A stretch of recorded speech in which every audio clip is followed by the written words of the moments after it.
FM in Boyle Heights in downtown Los Angeles. So, okay. Tell you what, Suncast. Now, Suncast, are you not available on Thursday to start the show on a playback, or are you? Okay. Well, then tell you what, let me go ahead and publish the stream out to my usual places then too. I'm sorry I didn't. I wasn't sure if we were recording this. Yeah. Okay. Where is Mr. Suncast? Is he in another city or there? Or what? Yeah, he's outside of Detroit. Yeah. So I'm sorry. Give me a minute just to share this out to a couple places. Oh, hi. What? Are we not on the air? One of our right? Are you live? Studio B? Yes, I can bring him up here. Just a minute. Thank you so much. On. They're on.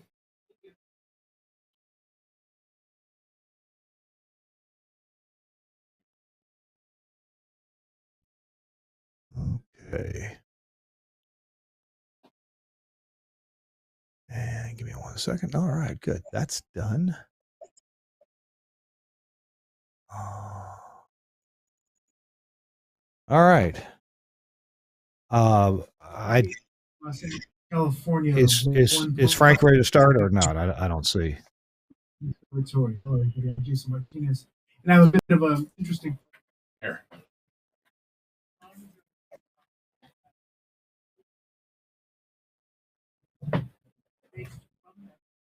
Suncast, could I see the double box for a second? So I no. Hey, everybody on the network stream. We're live. Our guest is solving a problem. There we go. He's back. Hello. Okay. We're going to start in just about 20 seconds, Frank, if that's good for you. Sure. Okay, cool. So I'm going to give my usual greeting. Hey, everybody, live on the network. It's Kirk. We're doing This Week in Radio Tech on a different day than usual. We're accommodating an event that Suncast is doing on Thursday. So we're doing the show live and recorded today, and we'll publish it as usual this week. So that's good. I'm excited and very thankful that my guest today was able to accommodate a couple changes in schedule. So thanks very much to our guest, and I will introduce our guest in just a minute. And we will start the show here. I think I'm ready. I have my lemonade at hand, so we're ready to go.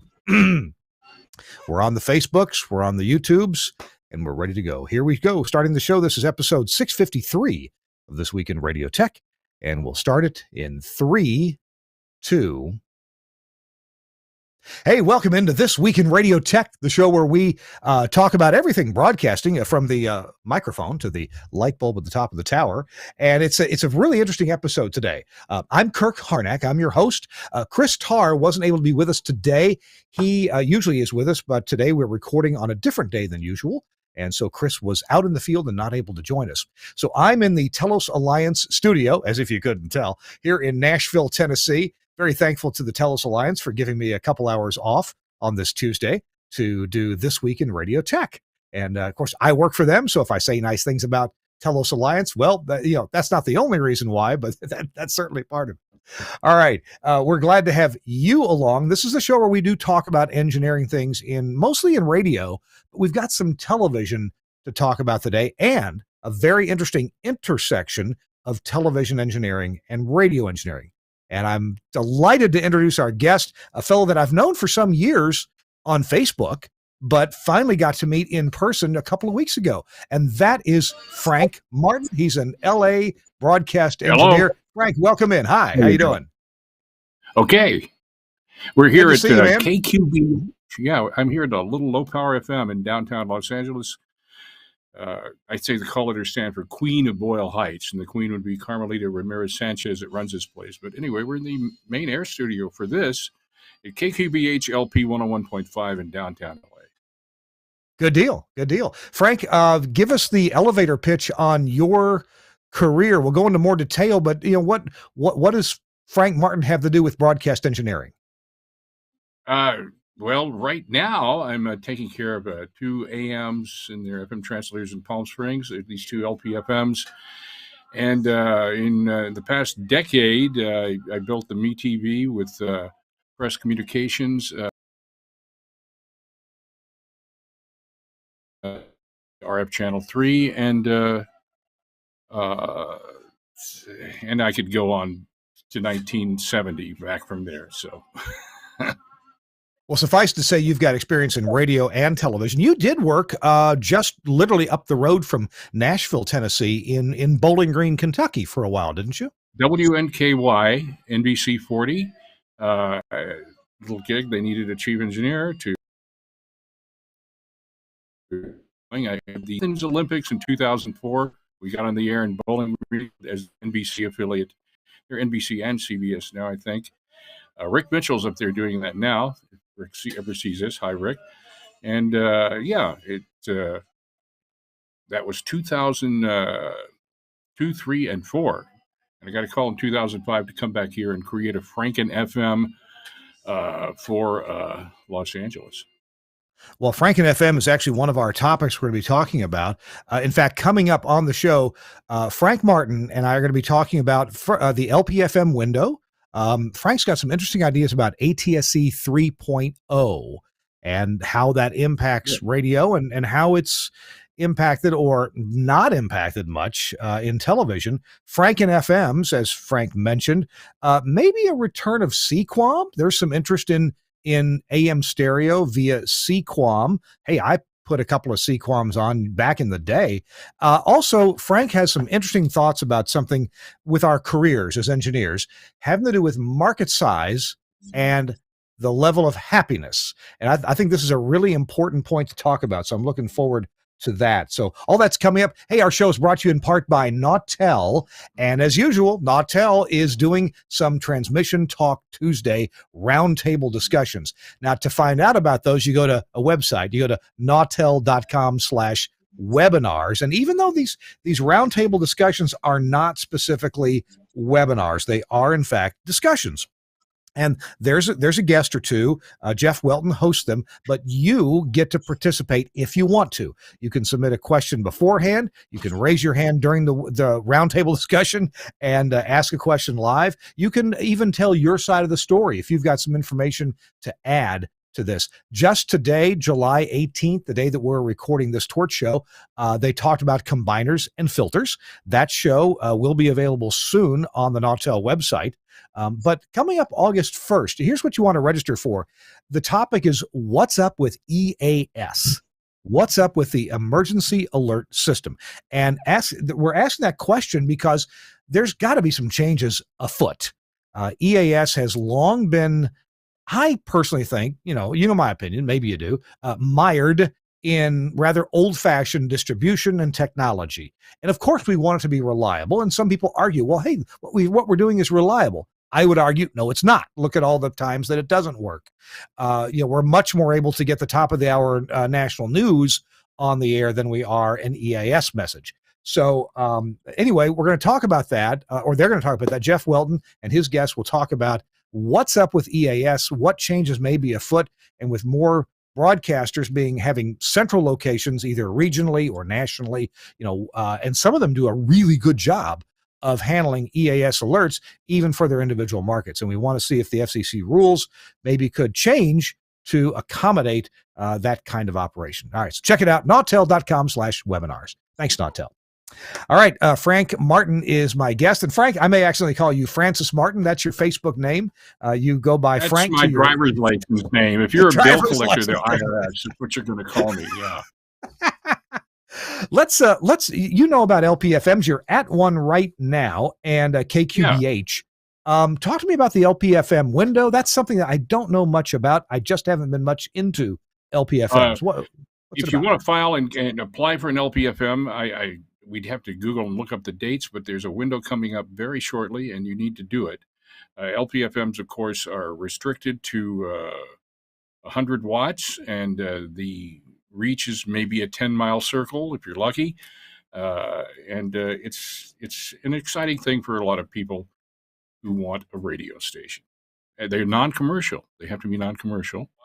There are people that So what is operate non. yeah. I'm sorry. What does There are that people that operate imply for what kind of organizations typically are going to apply for and run an LPFM, and maybe what organizations should not even bother? I think anyone can. If you want to have a commercial station, you can run a LPFM, and you just say you're doing underwriting or supporting, just like PBS does. The line between commercial and non-commercial has gotten so blurred over the years, especially in the LPFM. There's people that run LPFMs that sound just like commercial stations. There's one out here in the Inland Empire, KQLH, and there's one in the Cajon Pass north of Los Angeles in Castaic, and that sounds like a commercial country and western station.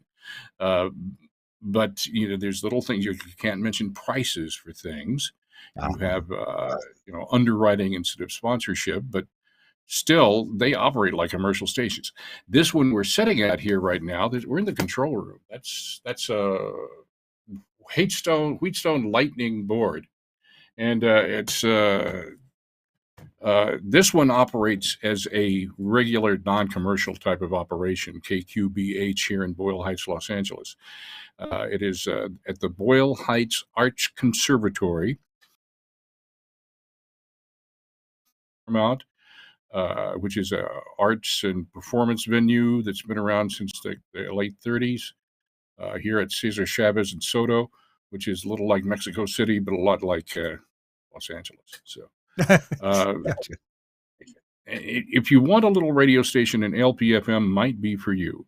You can make it like a commercial station. You can make it like this one, a non-commercial station. This one is block programmed by local volunteers that come in and do an hour, and they filled it up with people that just want to be on the radio for fun and excitement. That's how this non-commercial station is done. The country station in Castaic is a robot that just plays country music and has local underwriters, and that's run in that manner. So I don't know. You'd have to want to be on the radio and have a radio station. That's the main criteria. I don't know what else would prohibit you from doing it other than the daunting task of getting FCC license. And this one here is time shared with others. We're here at it's 2 p.m, 2:12 Los Angeles time, and this one is actually not on the air. The transmitter's not turned on till 7 p.m. to 7 a.m. because it's time shared with two other things on 101.5. Also on 101.5 is KGB in San Diego, so it's pretty busy on that frequency here. So those are the things to know. I don't know if that answered your question or not.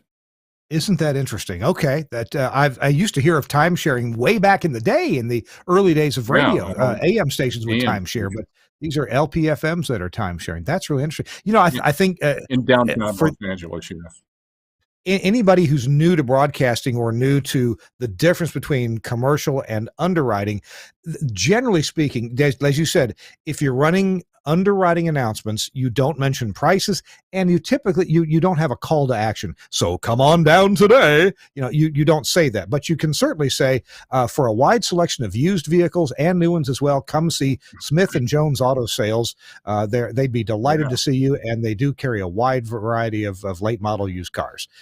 All factual stuff and an invitation to come down, but not a call to buy your next car. That kind of thing.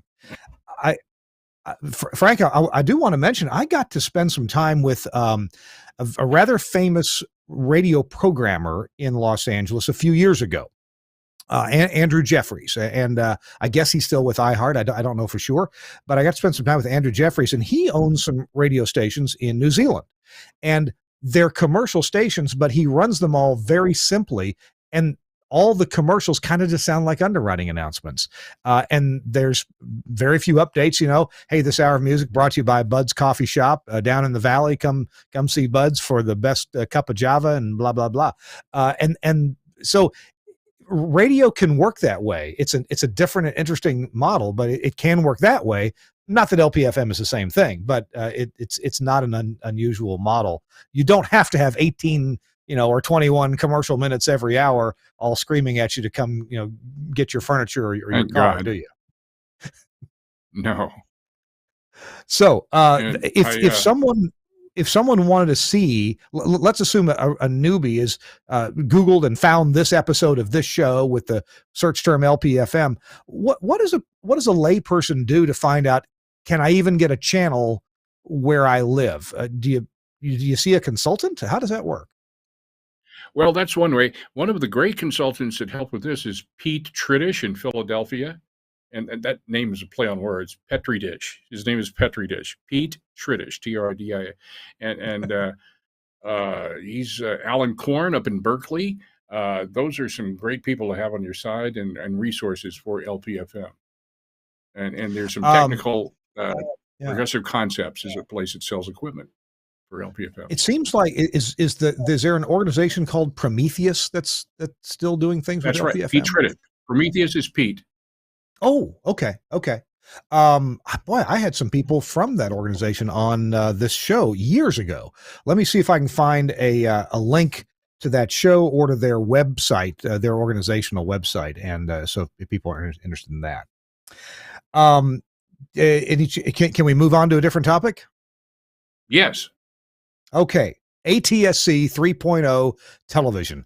When we moved to ATSC 1.0, digital TV, DTV, and people associate that with HD TV. It didn't have to be, but for the most part, it is. That was a big thing back, 20 years ago or so, and now it's almost all that way. ATSC 3.0 was supposed to bring us into some analog.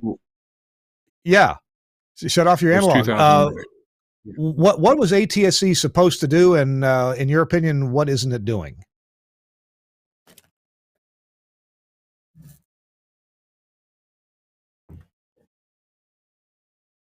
Yeah. Lost you.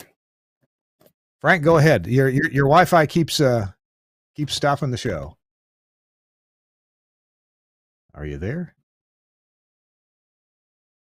There you go. Now you're back. Are we here? Okay, yep, go ahead. Great. Yeah. So ATSC, what did it promise? And analog. ATSC 3.0, what was its promise, and what is it not delivering on, in your opinion? It promised 4K TV. You can do 4K TV. ATSC 3.0, the throughput of ATSC 1 is 19.39 megabytes per second. ATSC 3 is variable. You can have as little as 1 for a big coverage area with lots of forward error correction. Is how it does that. And you can have as much as 56 megabytes per second. The sweet spot seems to be around 26, 27 megabytes per second. And that's what the Fox one here in Los Angeles is running at, and most Franken FMs. So because of that extra bandwidth and because of the multiple layers of progressive degradation, it can support the 12 megabytes a second you need for 4K. Maybe some codecs have it down less. It supports all codecs. It supports Internet Protocol. I could go on and on about all of the glorious advancements in technology in its box. That is a set-top box for ATSC 3. Sells for about $250, has an HDMI output. And that's the only way other than buying a new $700 Sony TV or Sony or LG. Most of them, Costco, incorporate ATSC 3, which is labeled, by the way, Next Gen TV. Look for the Next Gen TV logo, and that's what it'll be. So that's the positive side.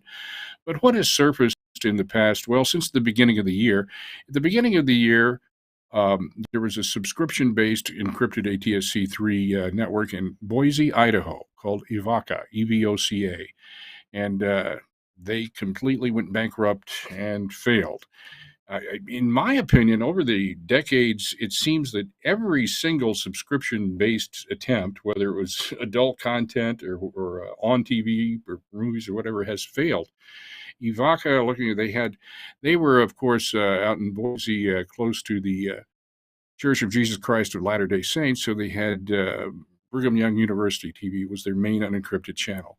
And the other things they had on them were Bloomberg, 4K channel, Game Show Network, the Mavericks Sports Network, the Cowboy Channel, the Outdoor Channel, Weather Underground, Cars TV, Root Sports. That was, and they combined that. They packaged it with everything else that was on broadcast into a little set-top box they sold you for $25 and $25 a month. But it was a dramatic failure, unfortunately, and went completely bankrupt in January.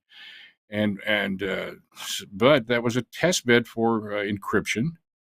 And what is happening now with ATSC3 is all of the broadcast stations, Channel 13, the ABC affiliate, I think it's KNTV in Las Vegas, encrypts their ATSC3. So nobody can see it. Nobody can see it. It comes up with saying, this is not available on your channel. And why would anyone do that? Well, they want to secure their stream. They want to secure their content from internet rebroadcasters like Flickstore.to and things like that. But that's not the real reason why. The real reason why is they want to collect more retrans fees. They want people to pay for their service, and it's about 12 to $14 billion a year that go to broadcast stations from cable and satellite providers in retrans fees. So they feel like if they can get all of broadcasting be turned off and not be free anymore, and if they can encrypt, which they are doing, certainly on Channel 13 in Las Vegas that I saw last weekend when I was there,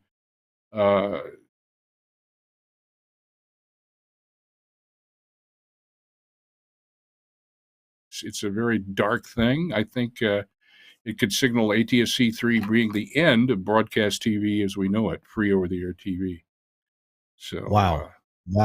Are they not if they're licensed by the FCC, are they not required to provide a free service for which they're licensed?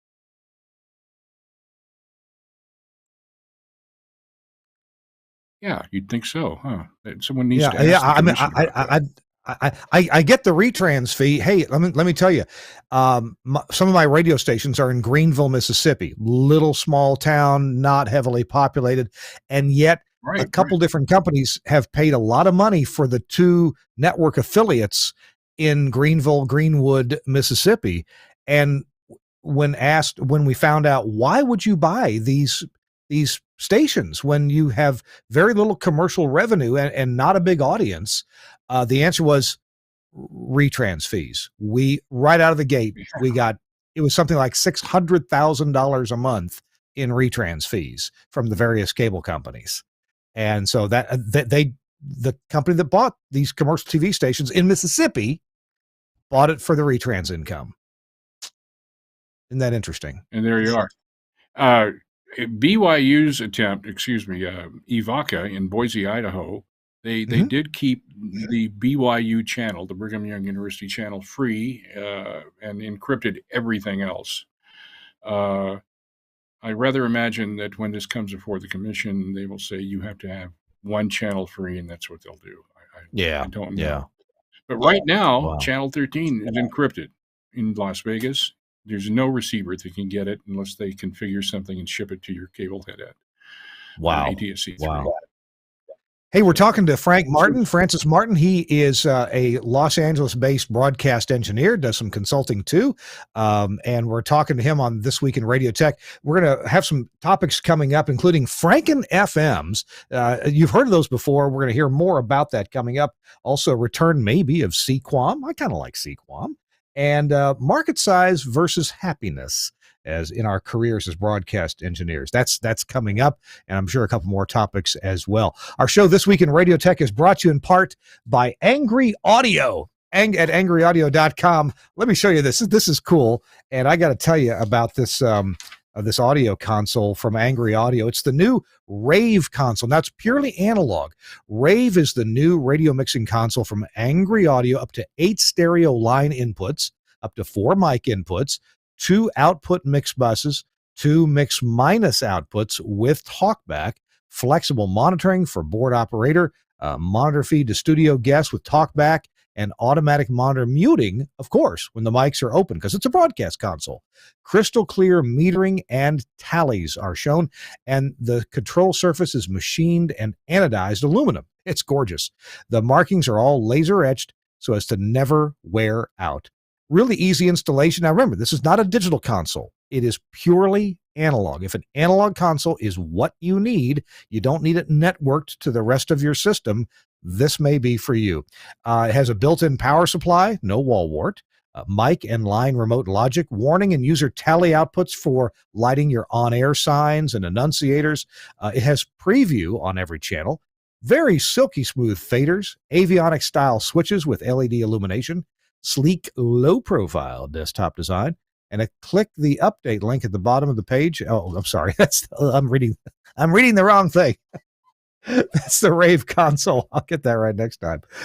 From Angry Audio. Check that thing out. It is so cool, and they'll be shipping that in just a couple of weeks if they aren't already. It is so. I got to see an early one back a couple months ago.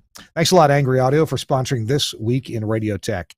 Also, our show is brought to you in part by the Max Connect Group and Suncast. I think I may have mentioned to play a little thing from Gary Morrill, if you would, please.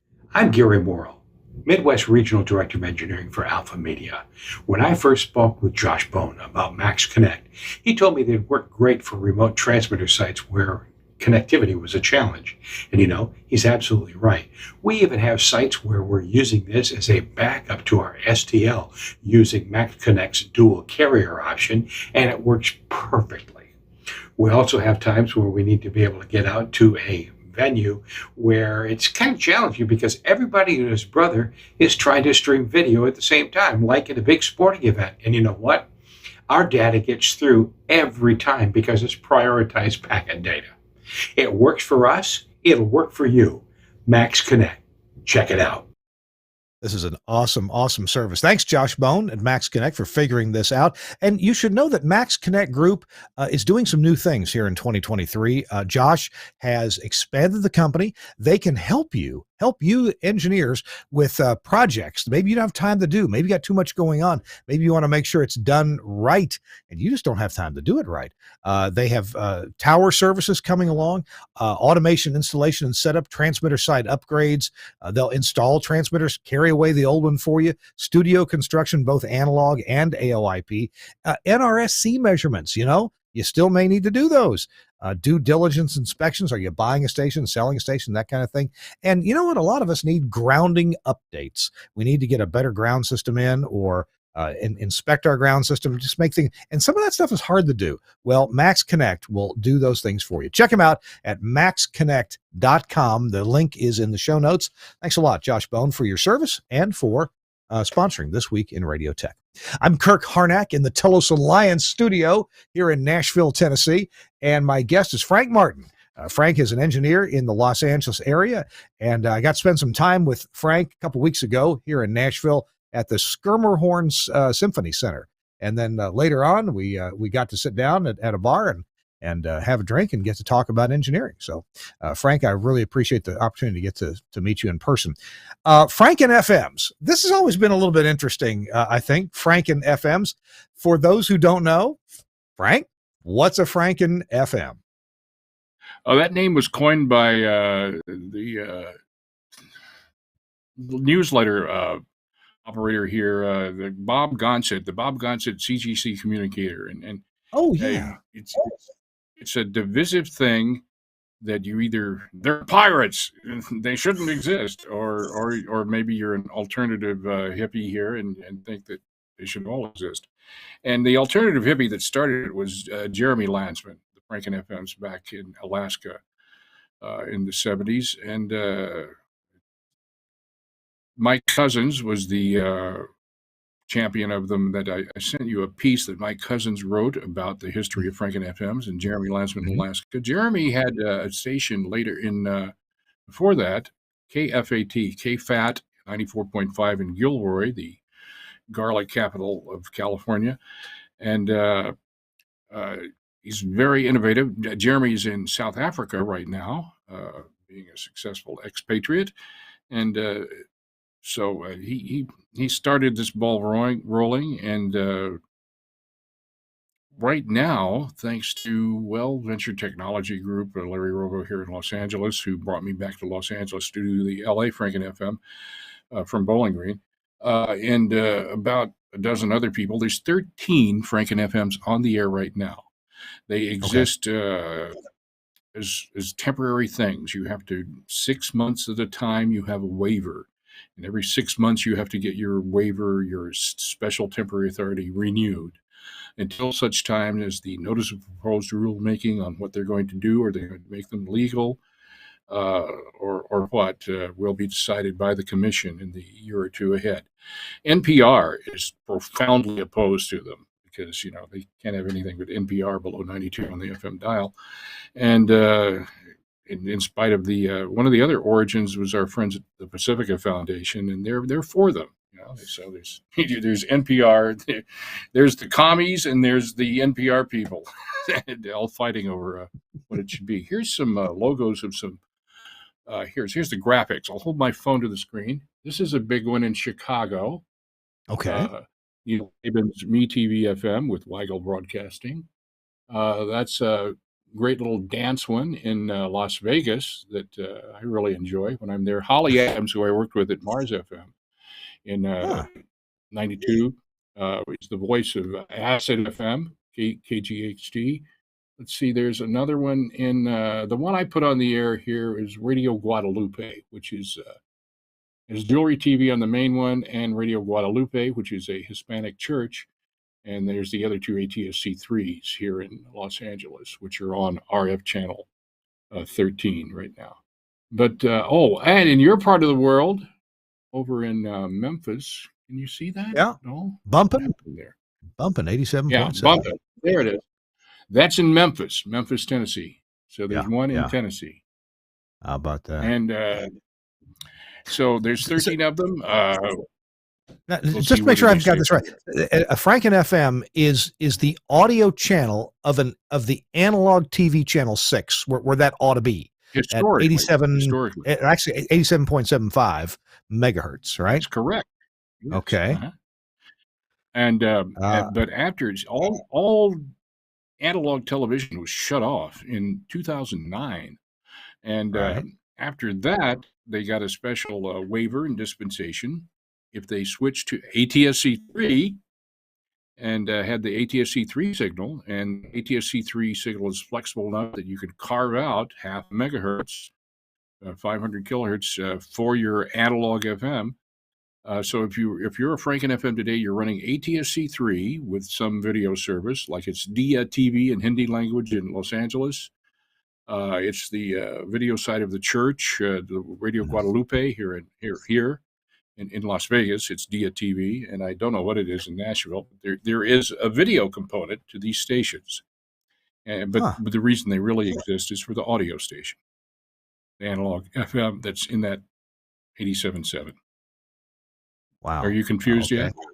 Well, no, it's, I don't have one near me to listen to, although I've heard about them for years. And every once in a while, Radio World magazine will have some article about this. I remember reading about them literally years and years ago. In fact, we had a guest on our show some time back. I want to say Nick Straka may have been involved with a Franken FM or helping them out or that kind of thing. So,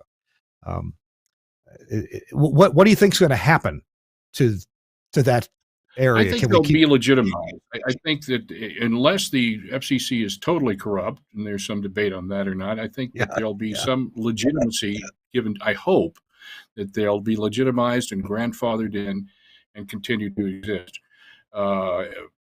Otherwise, there will be NPR will ram through their agenda, and their agenda is to wipe all other broadcasters off of the dial under 92 that are not NPR.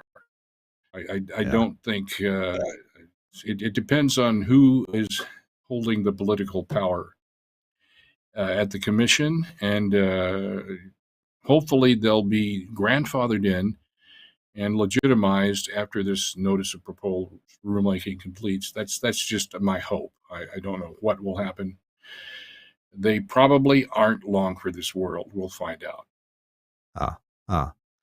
Interesting. Does HD radio have any role whatsoever in assisting a transition from Franken FMs? Not really. I can't imagine how that would help. Now, there's Okay. enough bandwidth in that half a megahertz where you could run HD on your 87.7. Yeah. And if you wanted to, I guess you could do that. But they're just having a hard time making it just with regular old analog right now. I I'm like, I would love. looking. Go ahead. Yeah. Sorry. We're looking at an HD on a little Class A up in 29 Palms in the high desert, and the cost of putting that in, it starts at about $40,000 just for the basic transmitter. Yeah. What are the HC components called? The importer exporter, and then the transmitter that'll do. Export. That's what I'm trying to think of. Yeah. And I think the three people that can provide them are BE, Nautel, and Gates Air.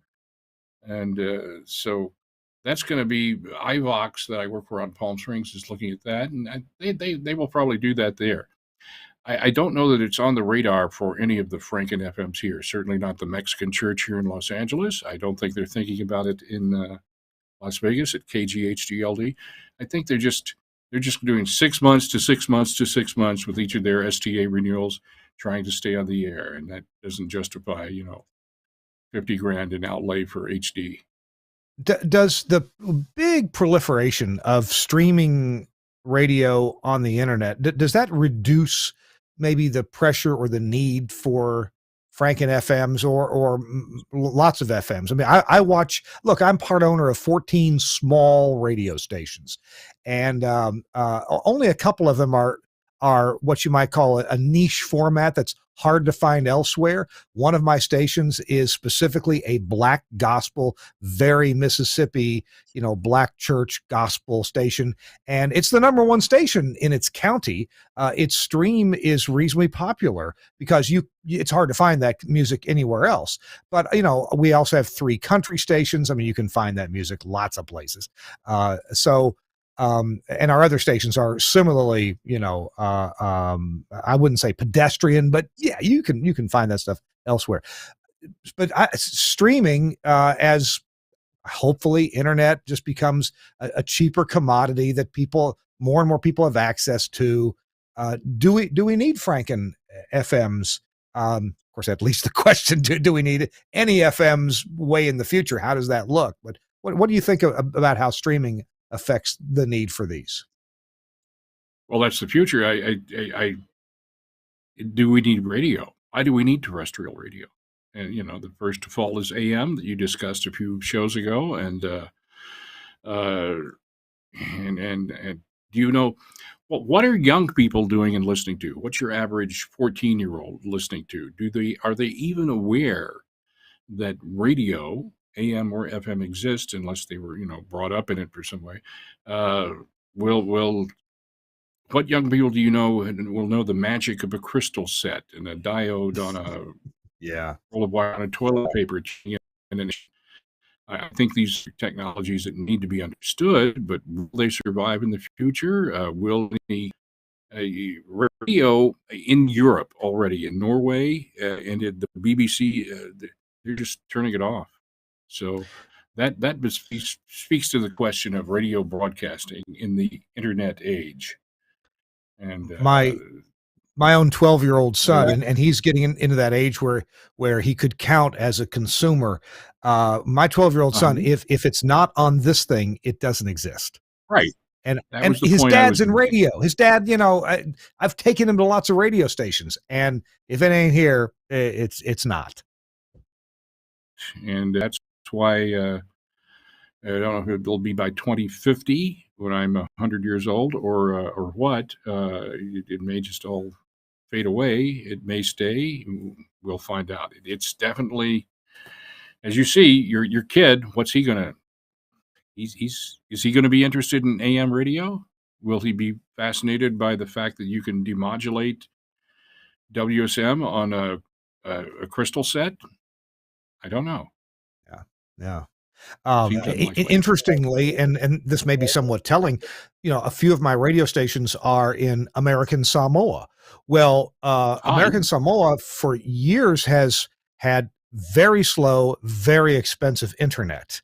And so Right. the broadcast stations, and luckily, thankfully, Are to good important. running of them, They're important. our stations are important, and they're well listened to. And half the cars on the island have our bumper stickers on them. But in other places, radio plays less of a role because internet is easy and cheap and almost everywhere. So I think the availability of internet certainly plays into that equation. That the digital divide, that speaks to the question of the digital divide. Yeah. And, Hey, it's This Week in Radio Tech.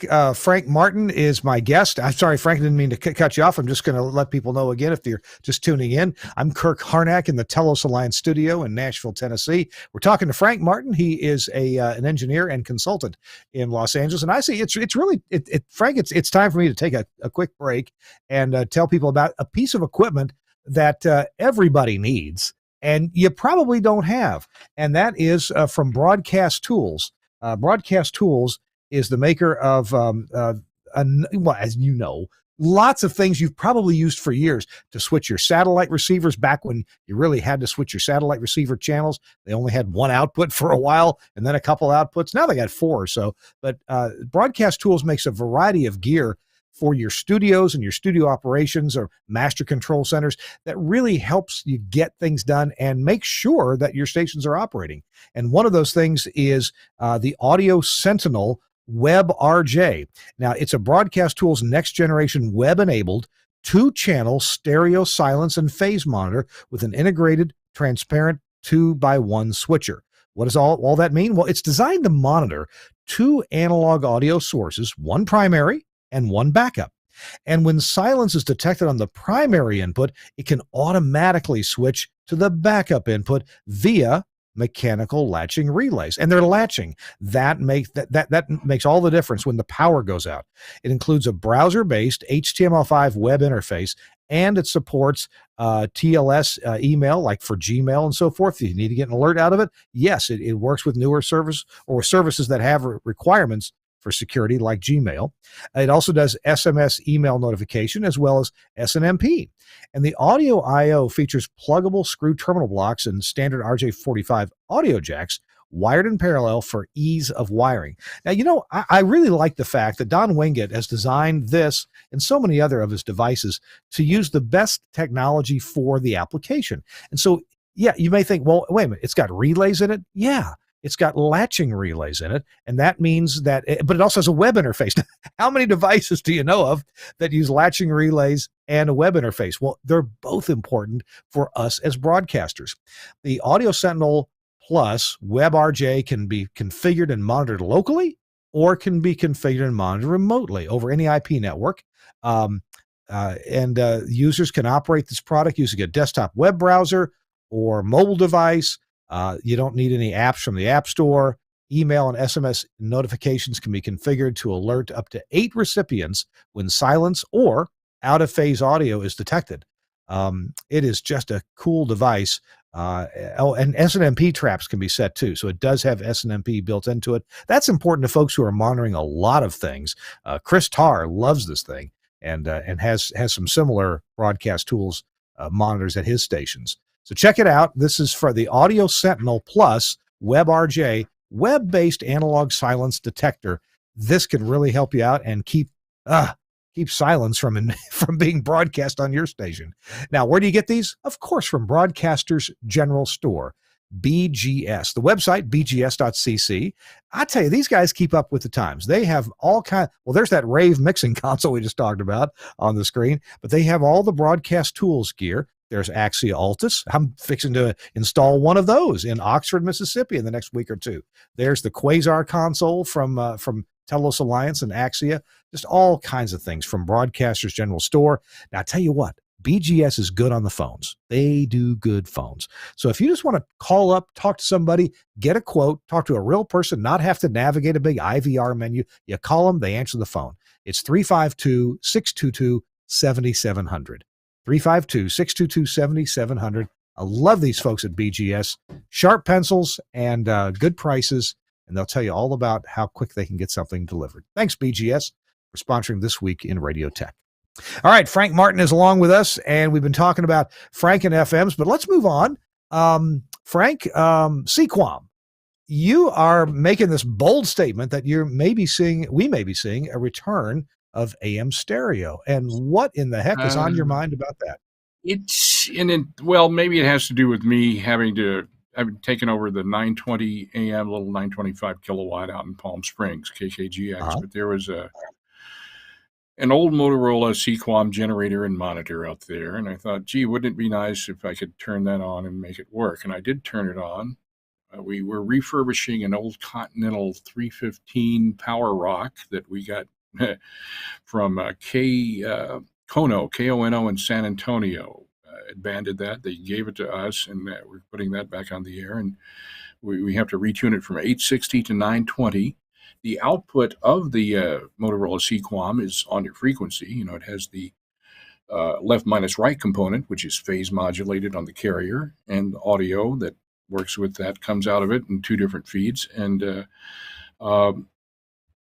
that's why I took an interest, because I had one fell in my lap. But then after looking around, I find there's much like there's a dozen Franken FMs, there's about a dozen stations around the USA that are enthusiastically promoting AM stereo. But they're all in tiny markets. They're in Kingman, Arizona, is 1170, I think, and in Ionia, Michigan is probably the best one, WION. And their live stream, I showed that to you in Nashville, was off the air off of a old Carver AM stereo tuner. And take a second, tell people about that. We were sitting at the bar. An old, I think a Motorola Delta. Those are the generators that are out there now. When I was at WSM out there last week, happenstance, I saw their Delta in the racks. They had a couple of Motorola's, and their studies say that it just doesn't make sense for them, that no one's really listening. That may be the case. Yeah. But if you're selling the owner of the stations in Palm Springs, we'd like to say that he's not really selling radio. He's selling the idea of radio. And if he can put on his promotional material AM stereo like they had in 1982 there, he enjoys promoting that idea. But WLS in Chicago, I believe, I don't know if they're now, at nighttime they were going to Sequam. Now they're talk, but they were using Sequam at night and HD in the daytime. HD and AM. There's one station on in Los Angeles, 1260 in the San Fernando Valley, that Saul Levine runs. And AM stereo, AM HD hasn't been a success. It's been a dramatic failure, mostly because of the interference that it produces co-channel. And it might work in the daytime. It never works at night, AM HD. So AM stereo has been an interesting fallback. And in Beaumont, Texas, Chris Boone has one that he has been running, I believe.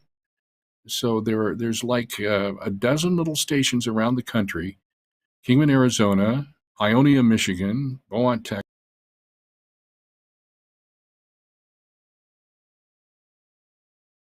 The AM stereo. And here's who's listening to this: somebody with a radio from 1992 or 82? No. And we have to confirm this. And Jason Cooper at WSM hadn't confirmed this.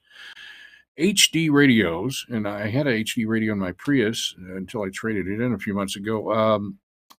HD radios on AM, and I could listen to 1260 in HD here in Los Angeles, will decode Sequam AM stereo if the 25 hertz pilot is on. The 25 hertz pilot is optional. It's a button on the encoders I have out at KKGX in Palm Springs. So you turn on the pilot at 25 hertz. There's some debate about does it get the left and right channels right, but it allegedly just about a Sangean, most car radios, most Alpines, if the 25 hertz tone is on, it will switch in and decode Sequam on just about all HD radio receivers. So that makes it a thing. And it's I don't have it on the air at 920 in Palm Springs. We would like to do it, but first we're going to get the Power Rock up and running right now. We just got the fellows to come on a few nights ago. We have a Gates 5 out there and a Power Rock. I'd like to get the link for listening to the station that you played for me stream. I'm sure. Yeah, you could email me that link and I'll put it in the show notes. But Frank played from streaming a station, and the source of the stream was actually an off-the-air tuner. Now, those of us in the streaming know that that's typically not the best way to do it, but they're making a point. The point was this is AM stereo off the air, and the stream sounded amazingly good. I was pretty impressed. Okay, I'm going to mention the URL. It's I1430, I1, there it is, I1430.com. I1430.com. Okay. All right, cool. I will put that in the show notes. So, sounds great. You said you were alerted to something earlier about marketing, and I gotta believe there is as much and maybe more value in just being able to say AM stereo, whatever your frequency is, WXYZ AM stereo. It's something that's in Detroit, WXYZ. Something that the listeners' ears haven't been used to hearing, and so it just may be one more thing to perk people up a bit.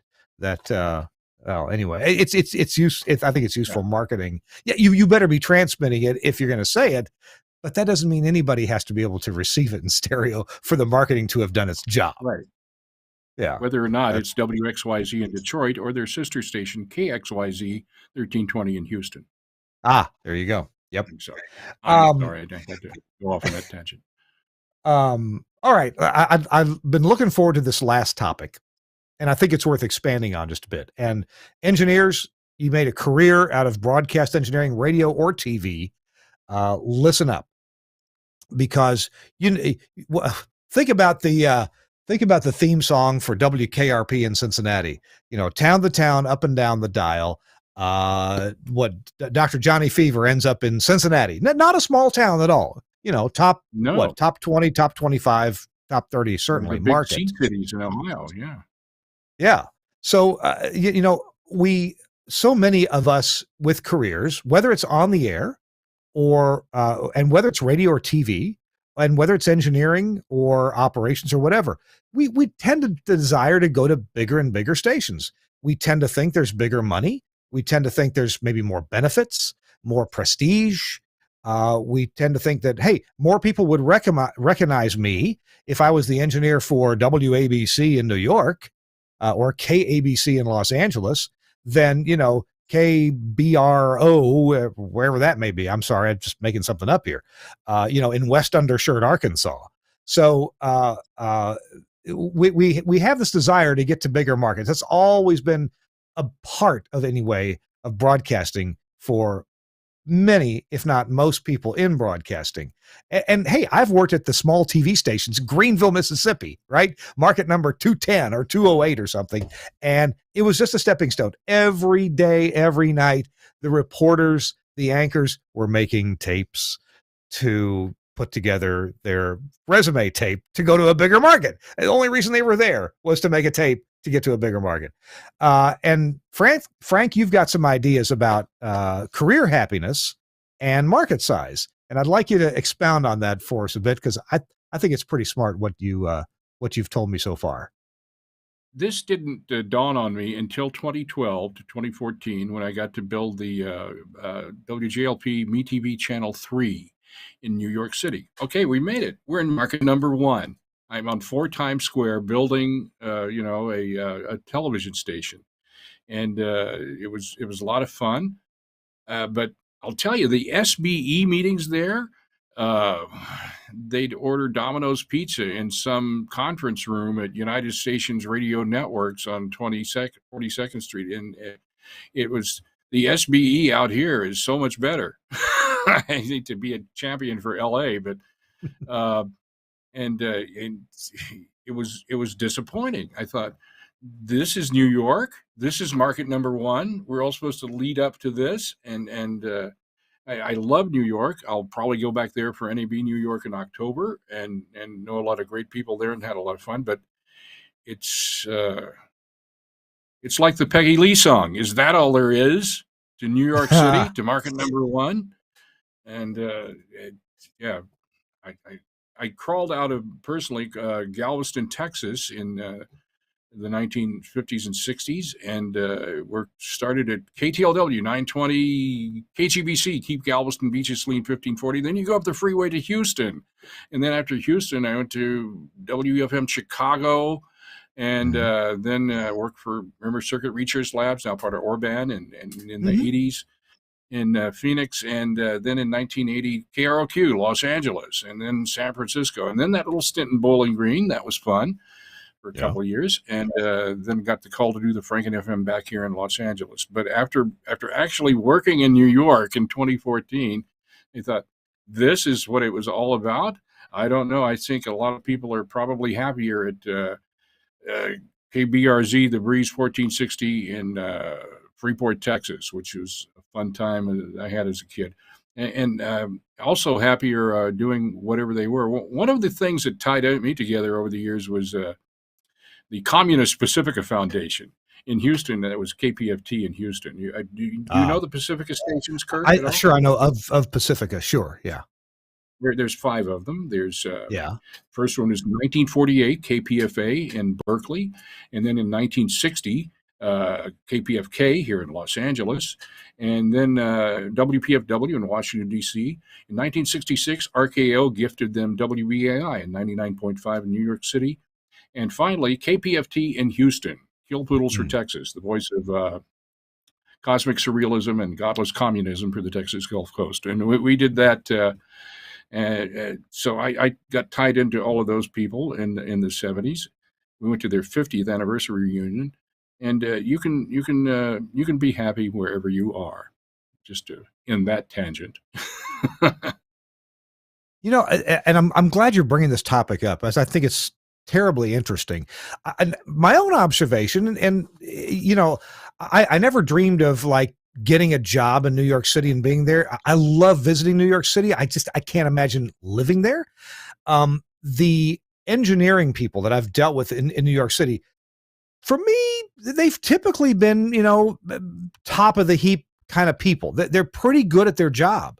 But that doesn't mean everybody is, but I've had really good experiences with New York, Northeast based broadcast engineers. I think they're pretty good at what they do. I think there's probably some pressure to be really good, but that doesn't mean that I would consider being in New York or Chicago or Houston or LA or Dallas as the peak of my career.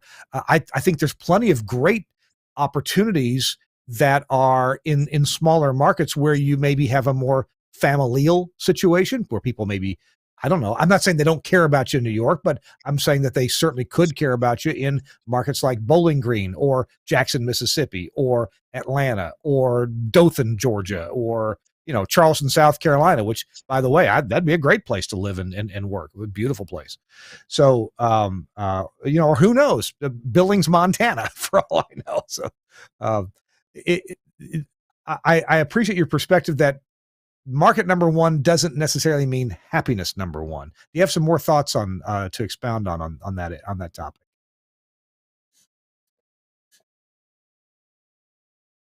Hello there. Yeah, are you there? Maybe I'm here. we got disconnected. I'm sorry. We did get disconnected. We're back. That's all right. We're back now. Well, tell you what, Frank. I want to shout out to George Cole in New York.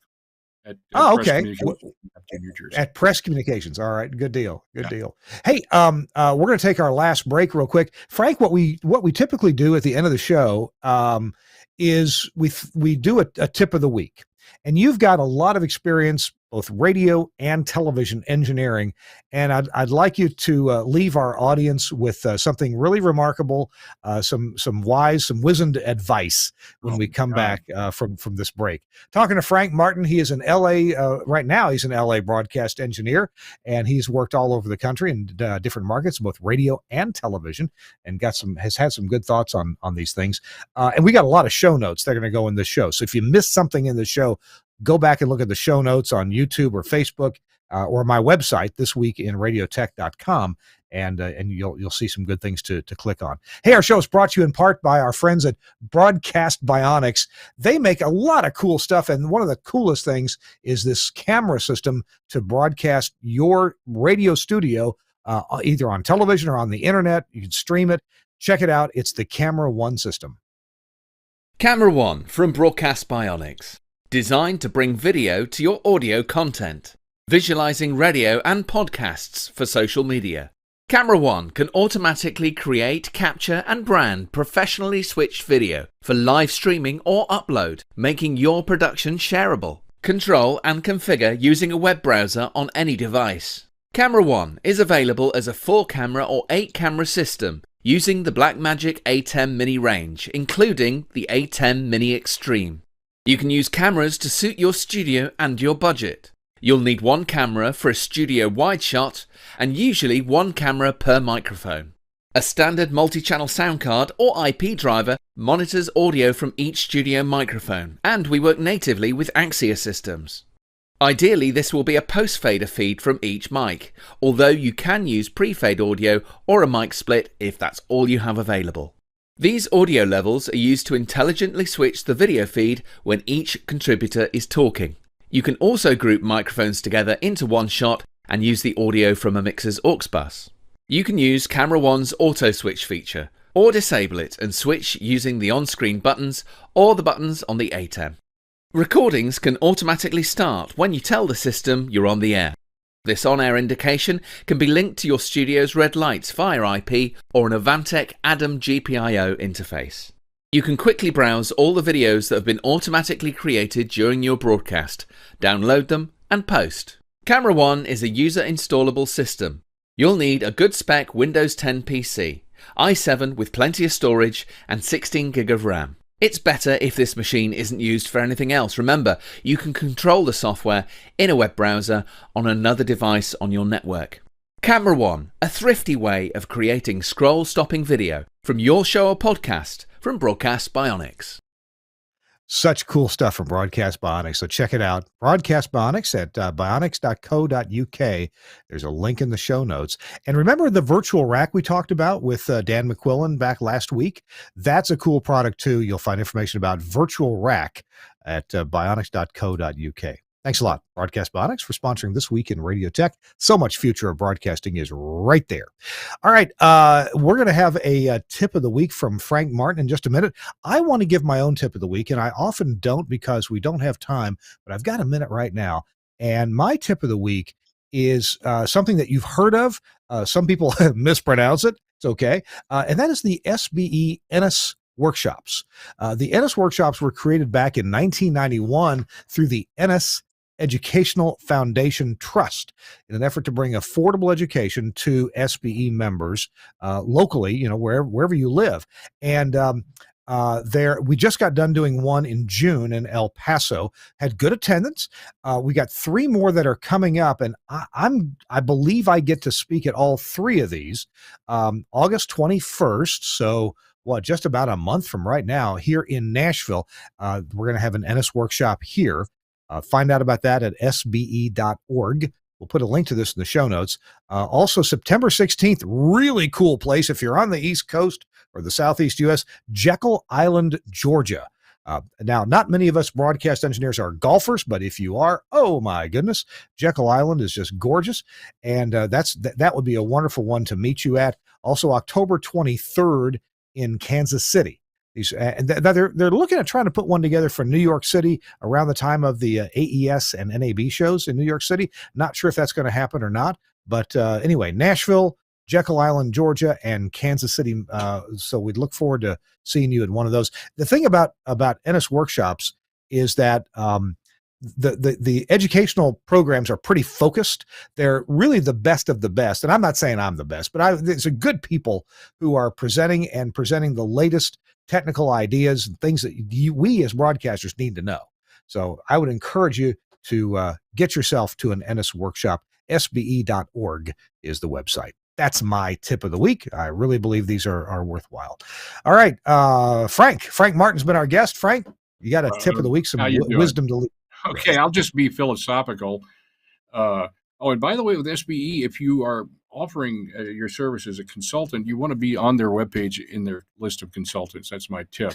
But my tip for life is immediacy. We've got the Burning Man project coming up in about a month and a half. And I've been doing that for 12 years. There's about a dozen. There's about 50 pirate radio stations out there. Will they enforce it? No, nobody's going to pay any attention to them. Wow. They're part 15 after all.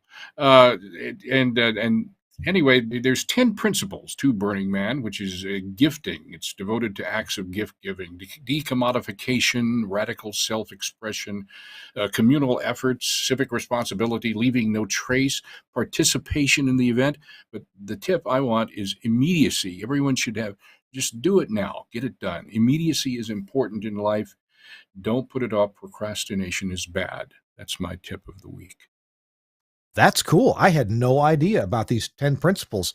I'll look that up and put them in the show notes. But if you have a link to send me about those philosophical ideas, that would be super to have. And I'll put them in the show notes. We got a heck of a show notes section on this episode. And here's the link. Yeah, Burning Man 10 Principles. I'll send that to you. Well, and there's that immediacy right there. And that's I've noticed that with you, Frank, when we talk about something and you promise to do something, bam! I mean, 12 seconds later, there it is. So immediacy, yeah, important. Yeah, you live by that. We got to go. Frank or Francis Martin, you'll find him on Facebook. He might friend you if you're friendly. And I host streaming services. If you want to stream live your audio or radio station, Ed Nixon. That's my burner playa name after the dead President Nixon's little brother, Ed. EdNixon.com. Oh, we'll put that in the show notes as well. Source for streaming. So I like a CDN, Content Distribution Network. This is a server I operate at a colo, runs a Unix, and I host IceCast. IceCast host for streaming services for audio. Sure. Good deal. All right. It competes with Stream Guys and SecureNet and, et cetera. Good deal. Frank, thank you so much for being with us. Thanks for taking an hour of your time. Hey, what a lot of fun. That's great. And thanks to your friends at KQBH for letting you take over the control room for a little while. That's right. Yeah, all right. Hey, I got to send a big thanks to Suncast for switching and producing today's show. Suncast, thank you so very much. I appreciate it very much. I'm not sure who the guest is next week. We'll get it figured out, but we'll hope to see you back next week on This Week in